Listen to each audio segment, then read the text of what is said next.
All right. Well, welcome, guys. I'm hanging out in the Armory 2.0. I can't say the name of what armory this is. The new Armory. The new Armory. Well, Lucas has been kind enough to let me stay with him for the week. We've been doing some classes, and you were kind enough to let me con you into talking about rifle setup. Sure. Yeah, not a con at all. Well, I mean, I'm going to be real. You have a lot of experience shooting rifles. Your experience, I think, has changed a bit over the years for preference. It has. What setups you like, don't like, lessons learned the hard way. I'm a little bit of a nerd and kind of paid attention to your content over the years.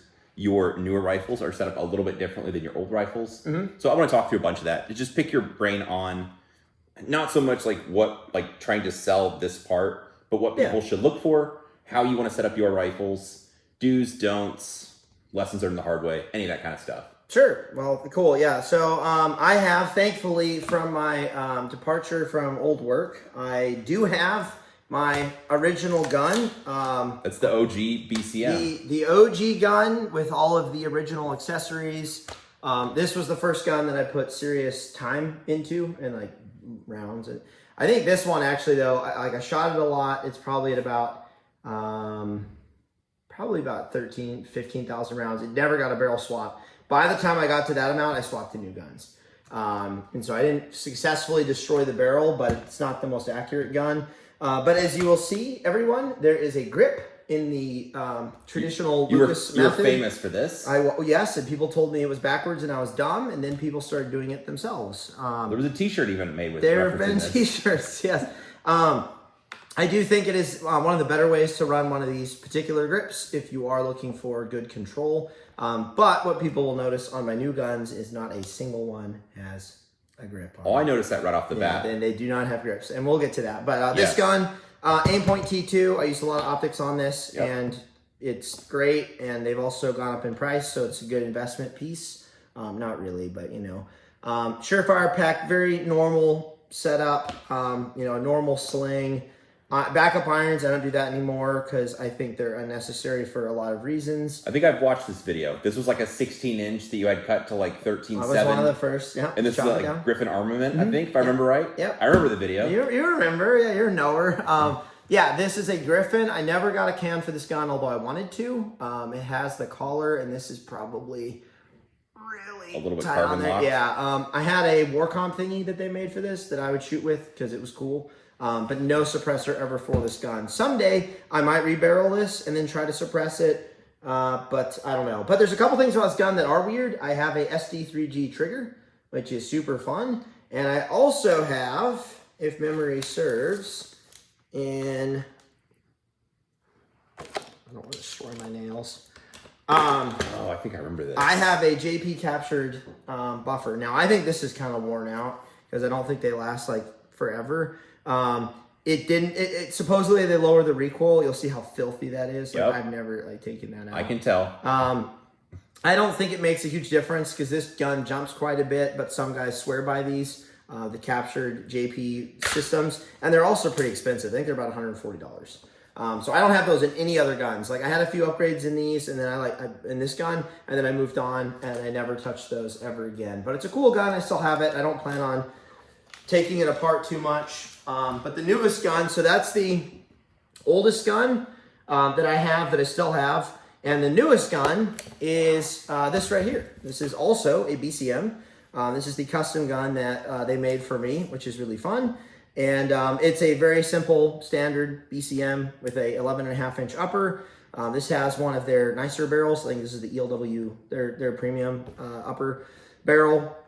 And then it's on a Mark II upper receiver. So there's some fun little things. But the big thing that I think everyone sees on all my guns is there's a red dot of some sort, there is a light of some sort, there is a laser of some sort, and there's probably a suppressor. And after that, that is it. There's nothing else. I don't do buffer systems that are weird. I will do triggers sometimes, but actually I don't really care anymore. This is just a quality mil-spec, like BCM. It's like 4.5, 5 pounds. It's not bad. It's very crisp. It's crisp, but it's smooth where it doesn't stack. It feels fine. It's not bad. I don't mind having a Geisley. I would put an SSA in here or an SSAE. I don't really care. This is a good trigger, but and I'll do bad levers still. I have those in a bunch of guns, although both of these don't have them for some reason. I think the guys on the shoot took them off. But it's a very simple gun. It's a very simple work gun. There's nothing fancy or crazy.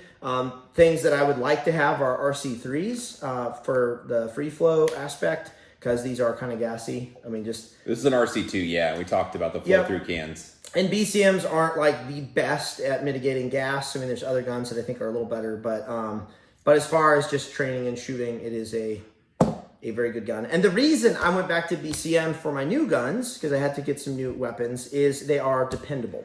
And that is something that's very important to me, because if I'm traveling across the country out of state to shoot, I can't have guns failing. As fun as it is to shoot MCXs and weird builds and competition ARs and stuff that I used to have, I just want a gun that works. And these aren't like the most accurate. I think this is like a 2 MOA gun, but I don't care, because this is a 300 meter and in gun. It's not a precision gun like this one over here, or more precision-y.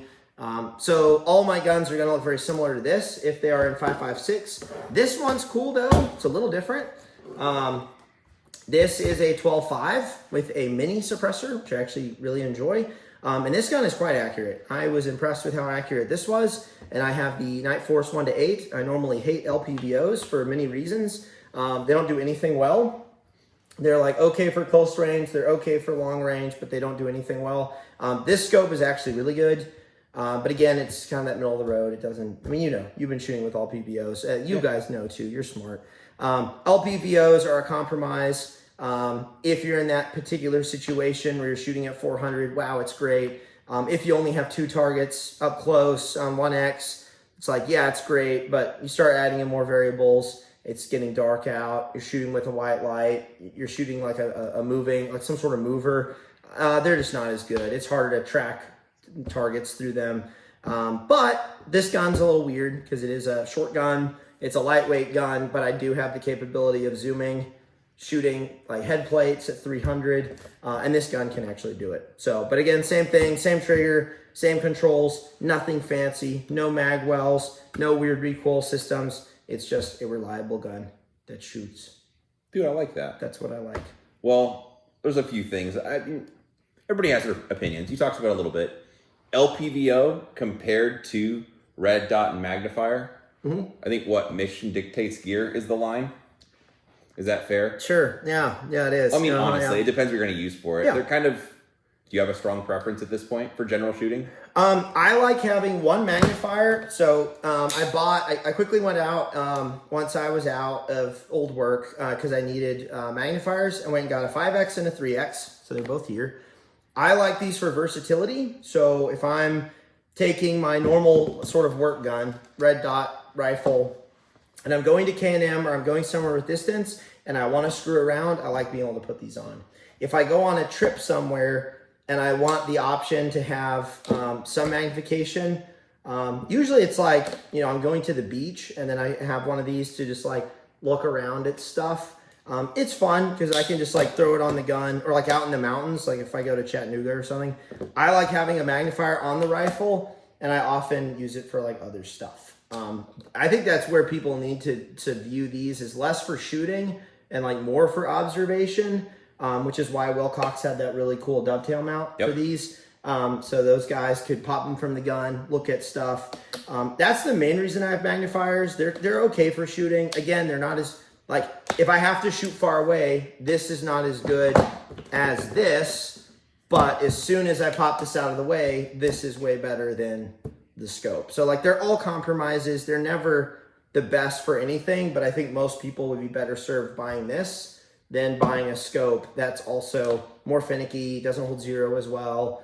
There's more learning that has to go into that to make it a worthwhile purchase, in my opinion. I agree. I like magnifiers for what they are. They're not perfect, though, by any means. Well, on paper, the LPVO seems like it does everything. Mm-hmm. You can do close shooting, far away shooting, whatever. But if you're running around shooting the gun aggressively and you mount the gun while you're moving, and you're moving around and the rifle's moving around, it's really tough sometimes to find the reticle or get your eye relief right, or depending on the eye box, all kinds of variables. Whereas this is just like you put the red dot on and maybe you have a cross bolt to attach it, or a QD lever, and it just works. Yep, or it's, oh, I need to flip it. Okay, magnify. No, I'm not. It's much faster than doing all this. And so, yeah, it's just more, it's more simple. I agree. Which is fun. I like it a lot. Let's talk about barrel length. I feel like, dude, what's been cool is like changed so much. Yeah, I know. It used to be like doesn't matter. you'd have a anymore. 10.5. I know you had to have 10.5. Now if you have an 11.5, you have like this longer dwell time. And if you get a 12.5, you could use maybe a mid-length gas. But 14.5, whatever. Like, what would you say to somebody that wants to buy? I think civilian. This is part of the problem. It's like who's asking, right? Sure. Because it's like, are you a guy that wants to get really good at shooting? Are you a prepper, or you want a gun for doing things, or maybe it's a work gun? I actually think taking more of a stance of like work gun stuff is better. So like for me, if it's a short gun, it gets a red dot. This is an exception. It's kind of an experimental gun. This is eventually going to go to a 14.5. But if it's like 13 inches or less, it gets a red dot. If it's 14 inches or above, I put magnified on it. Because at that point, why have a red dot on a 16-inch gun when I could put a 2 to 12 or something bigger on there? So for me, the way I classify it right now is I have assault rifles, which are my shorty guns, and they get red dots because they're for up close and fast and spicy. And then all my other rifles are more like long guns, and they get scopes, or I don't have any ACOGs right now, but they get scopes, they get magnified because it's a longer barrel length. That's what I want. But like, I'm not going to run around with a 16-inch gun with a red dot anymore because I don't need to. Like, I'll put a scope on there. So that's kind of how I classify it right now. If it's a short gun, it gets a red dot. If it's a long gun, it gets magnified. That's kind of the use case. Yes, you can technically like do stuff like this gun. You can put a 1 to 6 on this, but it's just, you're not prioritizing anything great, and I think people would be better off having their short red dot gun they train with, and then if they go take a class that's mid-range, they take their 16-inch that has a scope, and then if they're shooting a 50-meter in, they do their red dot gun, and they have both. And that's also how a lot of military units, or at least in SOCOM, they issue a short upper and a big upper, and normally the guys put the red dot on the short upper and the magnify on the long upper. That's usually what they do. Sometimes you'll see guys move the L-can or the Razor 1 to 6 over, stuff like that. Sure. I think people get too in the weeds doinking around, and I think they'd be better off just dropping a dot on a gun, like an EOTech, a T2, even a Holosun, and just going out and shredding and blasting. Like in class today, how many scopes were there? LPVOs? 1. Oh, wow. Okay, that's great. A few years ago, it would have been more. Because everyone was maybe like, 2. LPVOs. Maybe 2. But yeah, most people for 50 and in. The red dot is just more friendly for a lot of things. But like you said, if you're shooting at 300 meters. Yep, it's a different kind of class, different kind of expectation. Sure. You're a secondary shooter for a sniper match. Like, yeah, you're going to have a scope. Yeah. That's just how it is. I think the other variable that influences how the rifle behaves a lot is muzzle devices. Mm-hmm. Yes. What would you say to people? I mean, yeah, muzzle brakes are good at reducing recoil, but of course they're quite obnoxious. Well, I'll tell you, speaking for me, in my classes, if someone shows up with a muzzle brake on the rifle, there's no shame or anything. Everybody's welcome. We're accepting, but they get put accepting of diverse people. They get put on the end of the firing line. I think they should be kicked out. No, muzzle brakes are fine, but I don't put them in the middle of a line. Mm-hmm. Even if you're doing like relays where it's odds, evens, whatever, like yeah, space. You stick them away. Yeah, because like, bro, if you ever shoot off like a muzzle inside of a structure with a muzzle brake, TBIs. Yeah, it'll brighten your whole day. Yeah, I think muzzle devices are dumb, or muzzle brakes, I should say. Muzzle devices are good. Muzzle brakes are dumb. Again, there's a lot of equipment that I have come to learn. I think for both better and worse, and good and bad. 3-gun. Brought to light a lot of equipment that people really like muzzle brakes, 1 to 6 scopes, like things like that. Like there was a lot of initiative and intuition into developing products for 3-gun that did not translate very well over into more practical type shooting or work shooting. And some of those accessories went over into the military, like late GWAT. Dudes would run around with those a little bit, but a lot of those accessories aren't being used as much anymore. Like guys are all running cans, or they're running flash hiders. They're not running big muzzle brakes. They're not janking with their buffer systems and stuff. There are better 1 to 6s and 1 to 8s now than there used to be. They're first focal plane with mills, and you can do speed drop, like you can do things with them, unlike some of the older 3-gun type scopes. But muzzle brakes, yeah, nobody should be playing with those. No one should really be using those on a 5.56 gun. It's not necessary. The recoil off of a flash hider is just fine. What's funny is the recoil, you want to find a muzzle device that is predictable. And it took me a while to figure this out, but there are some flash hiders or compensators like the A2 birdcage that are actually pretty bad to shoot because they put too much like negative input into the gun. This 3-prong recoils kind of backing up in a very predictable way versus some of the muzzle brakes out there, like I think the Battle Comp. There's a few of them that like drive down really aggressively. Every time you fire, you're having to like pull the gun up. And you don't want that. You want the gun to rise and fall or, maybe not move at all. I actually think the gun not moving at all gets a little worse because then you can't predict it super well. It's like shooting a Sims pistol. You've done it. There's like no recoil, and so you start. It's almost like recoils down. Yeah. Yeah, that's you doing it because it's not going down. I like having guns that have a little bit like when I pull the trigger, like I know what the gun's doing. And I can watch the dot settle, and I also know like how much I'm pushing into the gun or whatever. I think people chase recoil mitigation too much, and instead they should focus on just holding the gun tight and putting the stock in their shoulder. Not doing any of that other stuff. So yeah, muzzle brakes are dumb. If you have one, you should take it off, and your friends and everyone around you will thank you. And you won't get micro TBIs on the range. Which there's some good studies about that coming out, although I don't think they're available to the public. Different military organizations and folks are realizing shooting muzzle devices in either proximity to structures or in groups of people are leading to micro TBIs. So, and their people's brains are turning to mush. That's actually kind of true. I was just with someone who thinks he has suffered from this, and he'll stop mid-sentence sometimes and forget what he's saying, and he thinks it's that. So it's a person who shot a lot of rifle. A lot of rifle. Yeah, for sure. Well, I'll say I used to like A2 flash hiders. Yeah. Because honestly, they normally just come on the rifle anyway. Mm-hmm. They're cheap. It's the traditional bird cage for people not familiar. So the vents along the top, solid on the bottom. Yep. And originally, I think as you shoot and train more, you get more sensitive to the inputs with the gun. Yep. Because when you first start out, it's a gun, it kicks, whatever. You don't really know what's going on, yeah. Right, but after you shoot more and more, you get more accustomed to little inputs. And what I noticed after a while of training, like what you said, I'd shoot the gun and it pushed down just slightly, and then it felt like if I had just the right amount of like upwards or input, I could make it. It was almost magical. But then if my input changed a little bit, or I didn't have it exactly the same. Yes. Yeah. Especially at like 40 meters, 50 meters, rapid fire shooting, it got nasty. So Lucas was actually the first one to get me started on the 3-prongs, and I've been exceptionally happy. They're on Steger's guns now too. Of the 3-prong, they make one variation called the War Comp. Surefire does. I actually dislike that one. I hate it. For the same reasons. Yep. It's and I love Surefire obviously, Surefire's but awesome. but Surefire's cool. They know I hate certain products of theirs, and they're actually one of the few brands that's like cool with it. But I've shot a War Comp a lot, and I've shot it on short guns, 14.5s, Block 2s. I've had them timed. My Scar actually has one. Time neutral, where the ports are off to one side. You can time it straight up and down.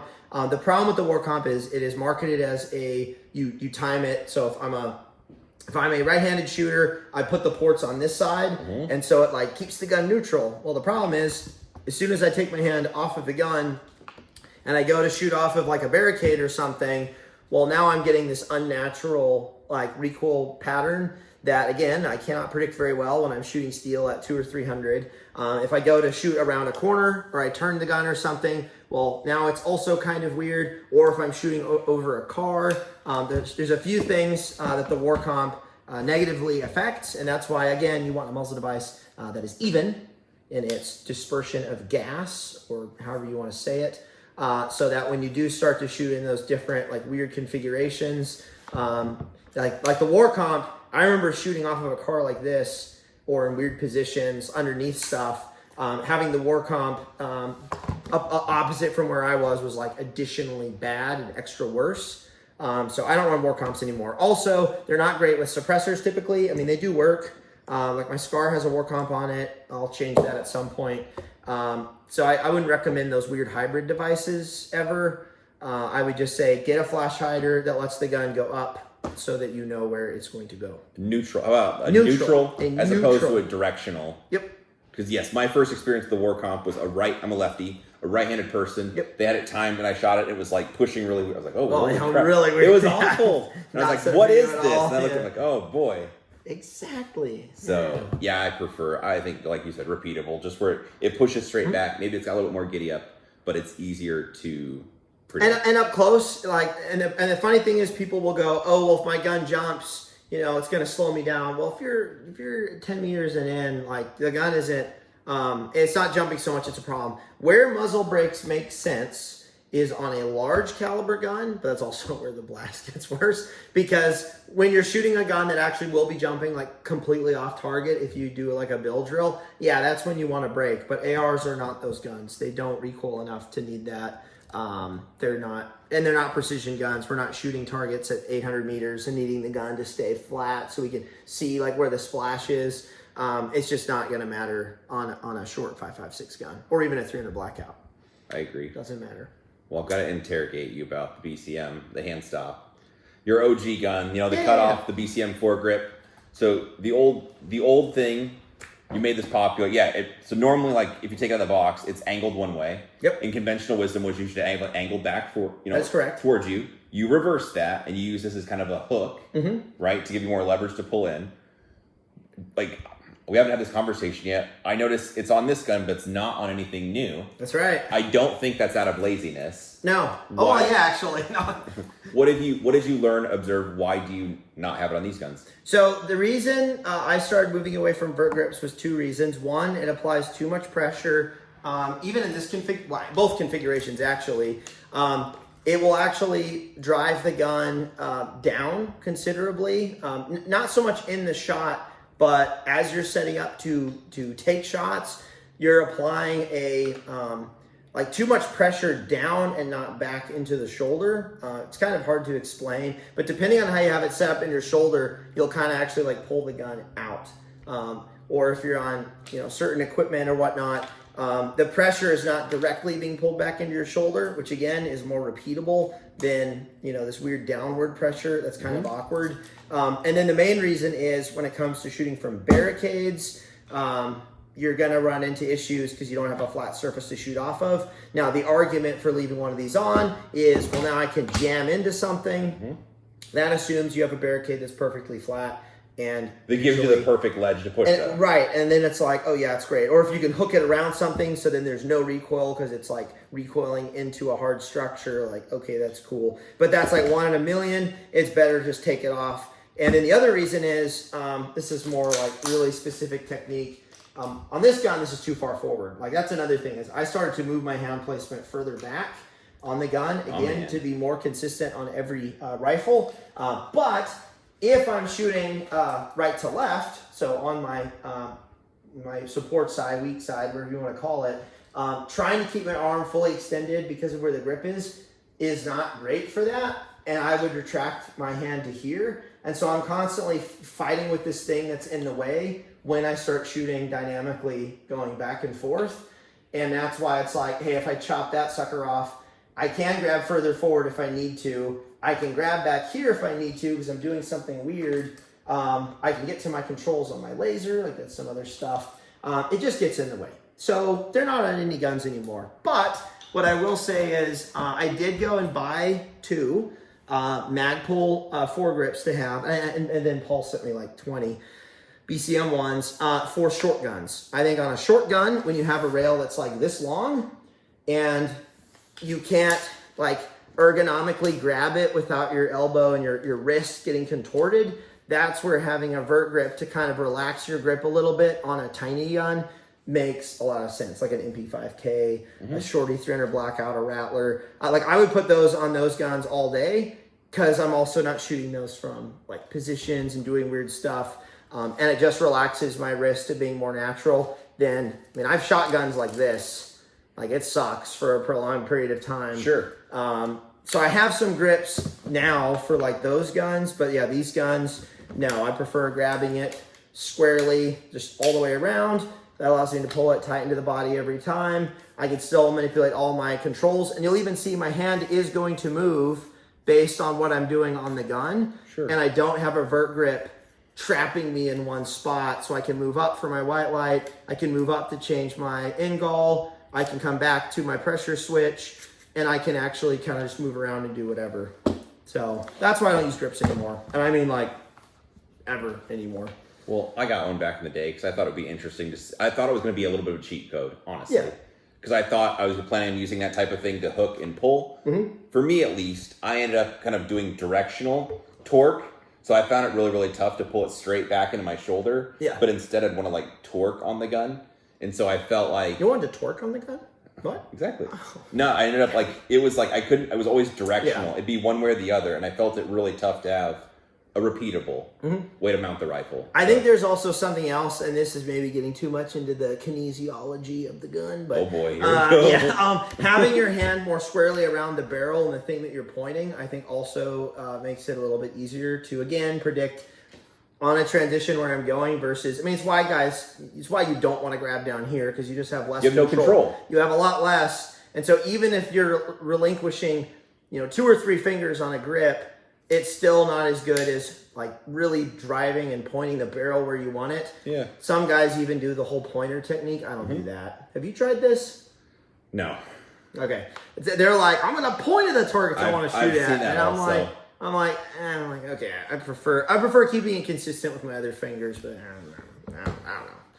I've tried it a little bit. I suppose. For lights and lasers, anything to avoid, stay away from that people should look at? Having strong preferences. People should not put bombs on their guns. So O-lights are a no. Yep. Don't want to do that. Surefires are great. Stream lights are great. There's like mod lights. There's cloud if there's doing. I don't know what's going on, but there are lots of good lights out there right now. Arisaka has lights. Very good. I recommend you put the light somewhere where you can activate it easily. I also usually like to have a way of turning the light on constant. And that's, I'm not in shoot houses all the time, but a good reason to have that is I can turn it on. It's, it's putting out some nice light, or it's up at the ceiling. Or if you were for some reason holding someone, let's say until the police arrive, well, I'm not going to like momentary them constantly probably. I'm just going to turn it on and be on the phone or do whatever. So I like having a constant on option. Some of these I haven't set one up. The DS00 Surefire rear is great because it has a button and I can run a pressure switch. There's a socket and the button. Yep, yeah. I could do both. Normally it is, I do prefer momentary only. This light is dead, I guess. Where, hit the light, turn on, release, move to turns off, all that good stuff. Lasers. There are not a lot of good lasers, civilian lasers on the market. Yes, that was my main point. Civilian versus full power. Is a civilian even worth it? Yeah. So this is how people need to look at it. If you want to, again, this comes down to, is this a training or a preppy thing? Like, if you are prepping for the end times and you want the best loot possible, so you're a great loot drop, you drop purple loot instead of white common loot. You love Borderlands. Exactly. Well, the one just came out, but I don't know. The gold. That was the one. The gold. Yes. Yeah. So Ingol's great. There's some other lasers that are great. If you're someone who's just training and like you just want reps hitting a button and like turning a laser on when you need it, shoot, turn it off when you don't, and you're building in the mechanics and the discipline, pretty much any civilian class laser will give you that. Whether it's a airsoft laser even. Some weird thing. There's like airsoft Ingalls that are not horrible. They don't hold zero very well though. But you can get the reps of like laser on, shoot, laser off, toggle your laser or your illuminator. Like you start to figure out how the device works. Later on, you could always buy a better device. But yeah, civilian class lasers are fine. What is cool is there's new tech. There's some new tech coming out, but the Wilcox Raid XE is a civilian class laser. It's basically a full power. It is about $3,300. If I didn't already have Ingalls, that's what I would probably have because it is so powerful. And since it's civilian class, you can get them warranted. Like if these break, I'm kind of probably screwed. Because Ingalls, you're not supposed to be able to buy them as a civilian, but you can get them. They are for sale for about $5,000.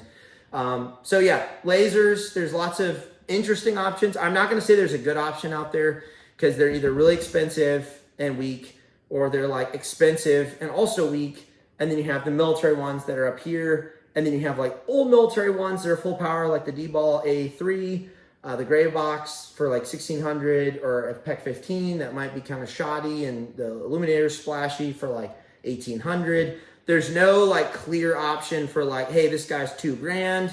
It's like solid. It's got good buttons. It's got a good switch. But there might be one. in the future that I'm working on with someone. So That's what I've been hearing there's about. there's not a clear winner laser, and that needs to change, in my opinion. I'll tell a little bit of a story. At your former employer, I was very interested in the Steiner. Mm-hmm. And so I was like, hey, I'm thinking about buying one of these. Like, well, it just so happens I have one. So we put it on my rifle. We went to the range. And I don't mean to be unkind. Well, I guess I am being. In broad daylight, if I just turn it, a little bit of experience. I know where you're going with this. I was like, I expected in broad daylight, maybe not a lightsaber, Yeah. but just to be able to turn it on and like see it on the target, just from the waist to the target 10 meters away, 15 meters, and I'm like, where is this? I'm like, this is. And I was like, Joel, it's not how it works. And I was like, okay. So then I'm like, I go down to the ground to find it, and then I track it up to the target. I'm like, okay, I don't want this. Yeah. This is like $1,800. Like, I don't want it. So in my brain, I want the one where if I hit the button, like I can find it. Like a laser pointer you annoy your cat with or whatever. You know want what I mean? you want this? Yes, I want that. And $5,000. That's what you get. If you are interested in getting a laser, this is something I think you should research, because if you want that kind of a laser, buying just a civilian laser, it does not do that. So you want to research that before you buy it. Well, the other thing is the only reason you need a Viz laser that's bright is for zeroing. So what you were doing is like, yeah, it's fun, but like you don't need it. I just want to play Call of Duty. Yeah, okay, well then you need a different product entirely, or you can join the military instead. I don't think so. Yeah. Too much of a problem with authority. Yeah, you're like you're gonna beat up the drill instructor. Yeah. The Viz lasers, they're civilian class. You are gonna use at dusk or at night for some reason. Now, what I will say about civilian class IR lasers is they are bright enough to shoot and do stuff with. The Viz laser is super weak, but under nods, and at night the IR laser is fine. But it does mean zeroing is pretty lame. Now, I will say, even though this Engol is super bright, if it's a fully sunny day and I'm trying to zero at like 200, converging zero, like I'm not going to see that at 200. I'm going to have to go under nods, shine it on something 400 meters away, look through my red dot, look at the laser, look through red dot, make sure it's aligned, and then go, okay, it's good. And then shoot my confirmation group at 100. So yeah, there are some expectations there, but hopefully there will be technology soon where civilian class lasers are just more powerful because of how they're getting around certain things. So you can do stuff in the day and play Call of Duty. Very interested. It's all about looking cool, man. That's all I really care about. Yeah, why do you think I got these guns in this color? Because it's unique. It's different. Training is fine, but I just want to look cool, basically. I understand. We'll help you out. That's exactly what I need to be, a tester. Backing up to lights briefly. Yep. I'm just going to call it two things. Yeah. I'm going to call it candela, or like how far it throws, and then more of a like flood, how wide the light is. And it seems like a lot of lights pick one or the other. Yep. Do you have a prep? Would you tell somebody to look like more specifically for one type or the other, or application? If you're inside, you want more flood. Outside, you want more throw or candela. Or should there be just, if you're looking for a light, this is your preference? So Streamlight, I think it's Streamlight. They have a good light that's in the middle. So yeah, Candela, I think you explained. Candela is like long range, and then lumens is like wide. I'm sure the light experts are going to say Lucas is wrong. Basically, lights come as either wide or super narrow. Like a spotlight, a concentrated spotlight. Like this is a spotlight light, so you'll see very defined hot spot. You'll see like a little bit of light around it, that secondary circle. I like having the floodlights if I know, like, hey, this is a short range gun only, because you get all the information. Yeah. Just like right just there. like it says, like a floodlight. Yeah. But when you do go to like illuminate, like even if I stepped out of the front door and I kind of shined it down the driveway, it would stop, like say 50 meters out, 40 meters out, and I'd be like, I can't really see what's over there. Having a light like this one, this is the mini turbo, where I can like push to the end of the driveway. I could see, something really specific, or I can blind someone really intentionally, is really nice.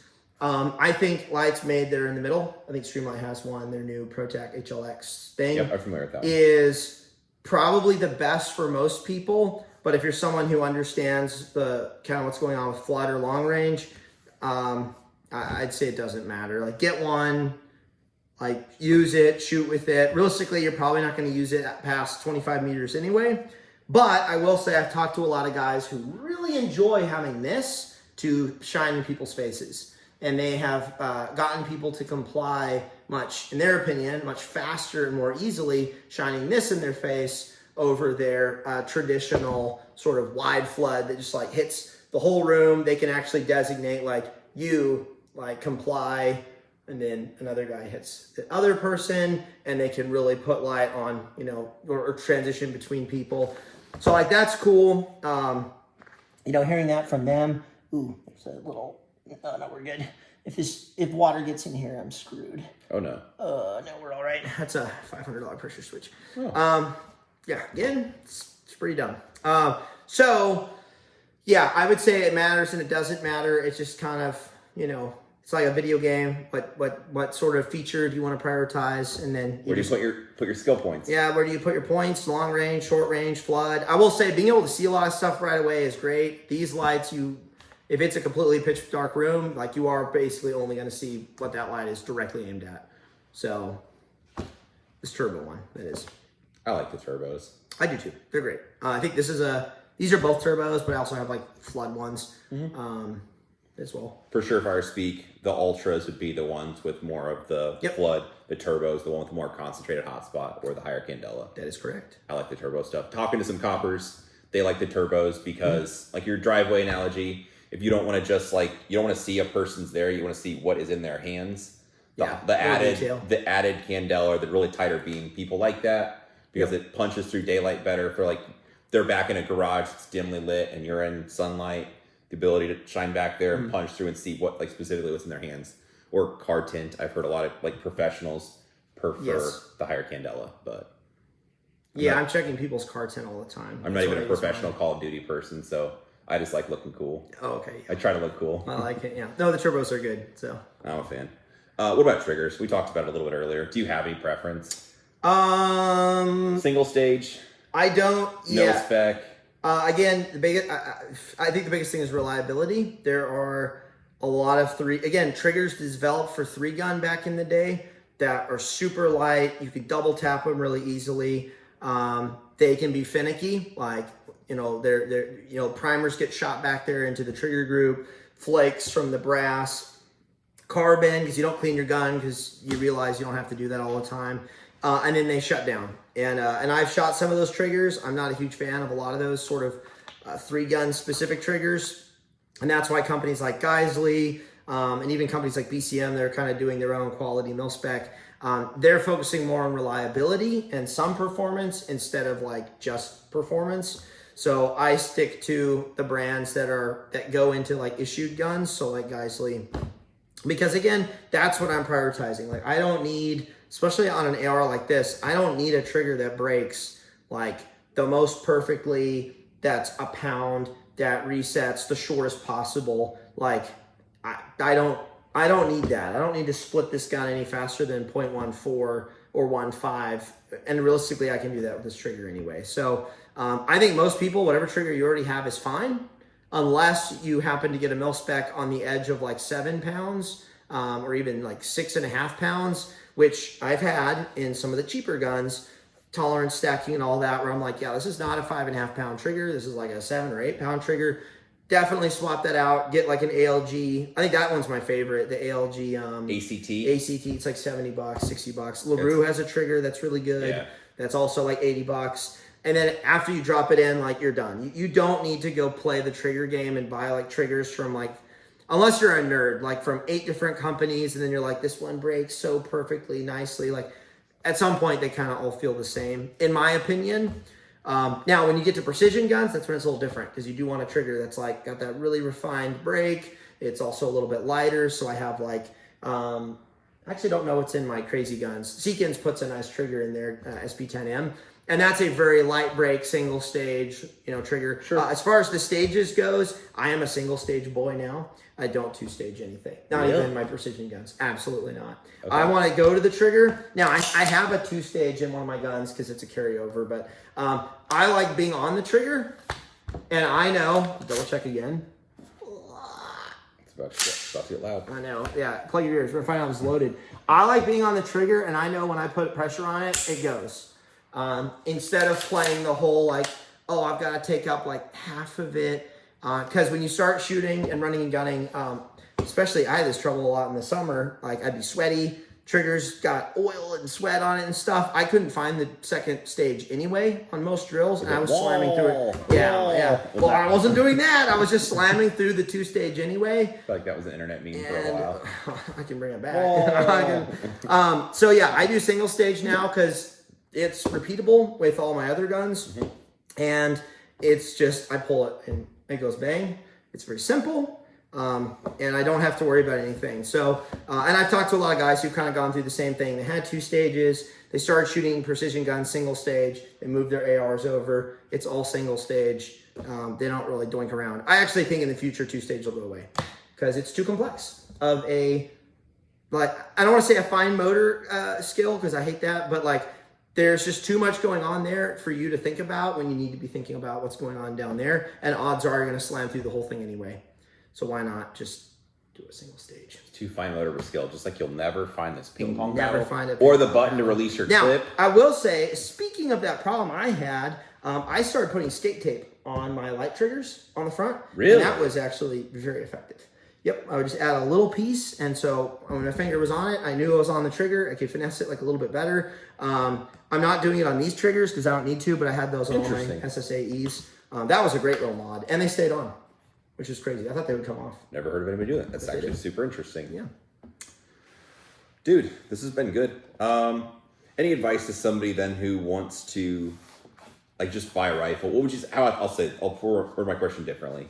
For a while, I think the Lucas build or the Reddit build was an arrow precision lower or whatever now, and a BCM upper. It saves you a little bit of money on the lower. You get a good quality upper. You do. Is that still what you'd recommend? Or would you say get a complete BCM or whatever brand you like?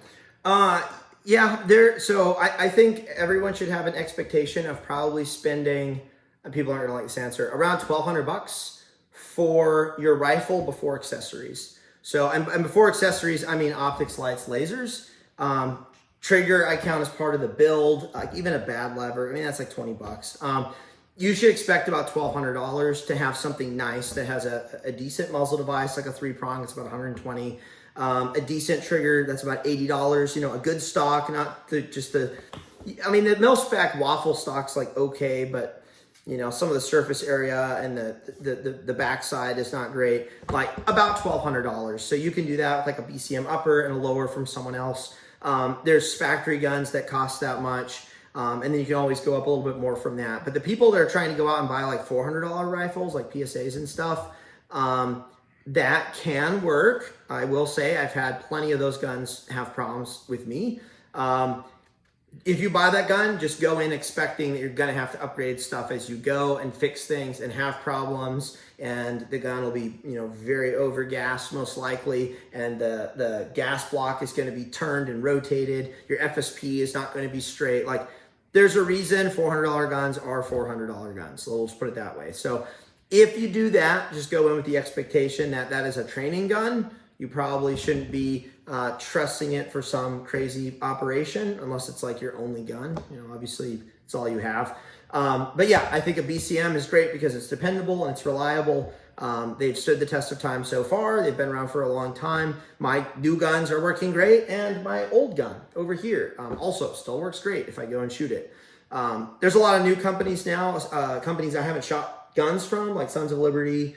Obviously their guns are very popular. There's a few others. ADM, I shot their guns, you know, a long time ago, and they have guns that are like $1,200, $1,300, I think. I have an ADM and I like it very, very much. Yeah, so like there are some good factory guns that you can go and buy for not a ton of money, and then you can start focusing on like the accessories afterwards. So, but you know, most importantly, it's you need to get a gun that it will reliably take you through a range session without malfunctions. What I will say is if you have like a stoppage every 100 rounds, something's horribly wrong. Like you should be able to do a full range day with no problems. I agree. I never have malfunction. I'm not gonna say never. I very rarely will have a session with my rifles and have problems. It'll be like one every 5 sessions. It'll be like, ooh, I got something, you know, but it's not like the traditional, like, oh, bolt override where the bolt's over here. Oh, I have a stovepipe, you know, cleared out Magpul style. Like, No, you don't have malfunctions with ARs that often. And if yours is doing that, you need to A/B test, remove some things, maybe get rid of that magazine, mark it, see if it's the gun. Most likely it's the gun and not actually the mag or the ammo, unless you're buying really crappy ammo. So most people's guns are less reliable than they should be, and people don't have high enough standards to make sure they work. Dude, I like that. Yes. Oh, and you don't have to clean all the time either. That's with like not cleaning often. And my guns still don't really have malfunctions. Is it fair to say you just pull the bolt carrier group out, add lubricant to that, and you're pretty much good to go? Yeah, it's about 5,000 rounds on an AR. I'll clean it. 4,000. Depends. If I'm shooting suppressed a lot, it'll be like 3,000. It'll be like 3 boxes of ammo, and then it's like, okay, I need to wipe some of the gunk. But I don't swab the barrel and do everything until like 5, 6, 7,000. And I'll add lube as the gun's dry. Like you'll know, you'll like. And that's the spring, which I even lube those, and that helps with some of that. But you'll just tell. You'll pull it back and be like, "Ooh, that feels kind of dry." More resistance. Yeah, there's on a lot, and then you'll just dribble it on, and you're done. Or like one of Stenger's guns, I locked the bolt open. I hit the ping pong battle, and it like stalled a little bit, and then it went forward, and I was like, "That's when you know, it's time. It's time to take this bolt out." Yes. And then you're fine. You just drown it, and then you're good. 100%. Can't have too much. Cool, man. Well, I appreciate you taking the time, letting me absolutely. interrogate you about all this stuff. So this is helpful. I mean, I'm not trying to blow smoke. You have a lot of experience shooting AR-15s and different styles, makeups, all that kind of stuff. So I was just interested to hear your thoughts. And I figured as long as I'm going to ask all these questions, I might as well make some money on it so that I could just put it on YouTube. Why not? Go get that bag. Go get that bag, Joel. I like it. Cool. Well, appreciate you guys watching. You should like, share, subscribe, and all that crap. But if you don't want to, that's okay too. Appreciate you watching. If you have questions, drop it below, and I'll just put words in Lucas's mouth and answer them for him. Or I'll be in there answering. Oh. I'll check this video. I'll watch it for a little bit, for a couple weeks. All right, cool. Well, appreciate you guys watching.